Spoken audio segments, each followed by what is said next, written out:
ওয়ালাইকুম রহমতুল্লাহি ওয়া বারাকাতুহু। আলহামদুলিল্লাহি ওয়াহদাহু ওয়াসসালাতু ওয়াসসালামু আলা মান লা নাবিয়্যা বা'দাহু আউযুবিল্লাহি মিনাশ শাইতানির রাজিম। বিসমিল্লাহির রহমানির রহিম। বা'আবু তাআউযি মিন আযাবিল কবর ফিল কুসুফ। আজকের বক্তব্য বিষয় হলো সূর্যগ্রহণের সময় কবরের আযাব হতে পরিত্রাণ চাওয়া সম্পর্কে। আমি যে হাদিসটি তেলাওয়াত করেছি সহিহ বুখারী প্রথম খণ্ড পর্ব 16 অধ্যায় 7, হাদিস নম্বর হচ্ছে 1049। আন আয়েশা রাদিয়াল্লাহু আনহা হতে হাদিসটি বর্ণিত। আয়েশা রাদিয়াল্লাহু আনহা আল্লাহ রাসূল সাল্লাল্লাহু আলাইহি ওয়াসাল্লামের ছোট স্ত্রী এবং আবু বকর রাদিয়াল্লাহু আনহার মেয়ে, জাওজিন নবী সাল্লাল্লাহু আলাইহি ওয়াসাল্লাম। আন্না ইয়াহুদু জাআত তাসআলুহা ফাকালাত লাহা আযাকিল্লাহু মিন আযাবিল কবর ফাসাআলাত আয়েশা রাদিয়াল্লাহু আনহা রাসূলুল্লাহি সাল্লাল্লাহু আলাইহি ওয়াসাল্লাম আইউ আযাবুন নাস ফি কুবুরহিম ফাকালা রাসূলুল্লাহি সাল্লাল্লাহু আলাইহি ওয়াসাল্লাম আইযান বিল্লাহি মিন যালিকা।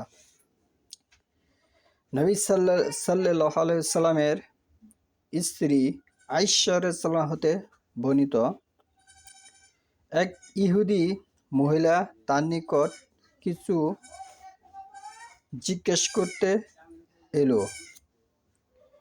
সে আয়েশা রাদিয়াল্লাহুকে বলল, আল্লাহ তাআলা আপনাকে কবর আযাব হতে রক্ষা করুন।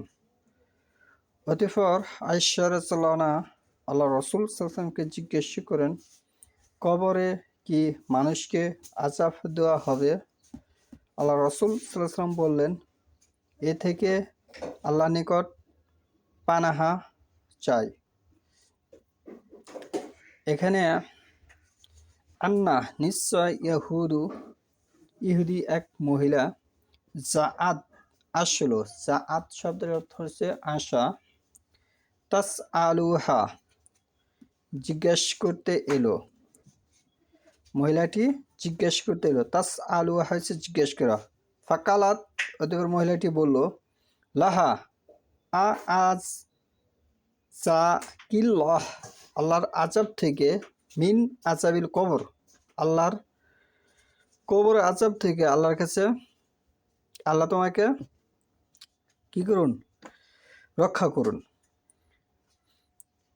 ফাসাআলাত আয়েশা রাদিয়াল্লাহুকে বলল। আয়েশা রাদিয়াল্লাহু আনহা রাসূলুল্লাহ সাল্লাল্লাহু আলাইহি ওয়াসাল্লাম আইউ আযাবুন নাসু রাসূলুল্লাহ সাল্লাল্লাহু আলাইহি ওয়াসাল্লামকে প্রশ্ন করল, ফি কুবুরিহিম মানুষকে কি কবরে আযাব দেওয়া হবে? ফাকালা রাসূলুল্লাহ সাল্লাল্লাহু আলাইহি ওয়াসাল্লাম বলতেছে, রাসূলুল্লাহি সাল্লাল্লাহু আলাইহি ওয়াসাল্লাম উত্তর দিল, আইযান বিল্লাহি মিন যালিকা আমি কবরের থেকে আল্লাহর নিকট পানাহ চাই। তাহলে কবরে আযাব দেওয়া হবে, এটি এই হাদিস থেকে স্পষ্টভাবে বোঝা যাচ্ছে। রাসূলুল্লাহ সাল্লাল্লাহু আলাইহি ওয়াসাল্লাম এতে স্বীকৃতি প্রদান করেছে। কবর বলতে এখানে বোঝানো হয়েছে মানুষ মৃত্যুবরণ করলেই তার কবর। যদি কেউ সমুদ্রে মারা যায়, যদি তাকে সমুদ্রের মধ্যে জানাজা করে ফেলে দেওয়া হয়, তারপরও তাকে সেখানে জিজ্ঞাসা করা হবে। যদি কেউ আসমানে মারা যায়, যদি তাকে সেখান থেকে ফেলে দেওয়া হয়, তবু তাকে জিজ্ঞাসা করবে। মাটির নিচে ঢাকার মানে ঢেকে দেওয়াই কবর নয়, মূলত আপনার দম গেলেই মূলত আপনার কবরস্থ। এটি হচ্ছে বোঝার বিষয়। মূলত আপনার দম চলে গেলেই তখন আপনার কবরস্থ।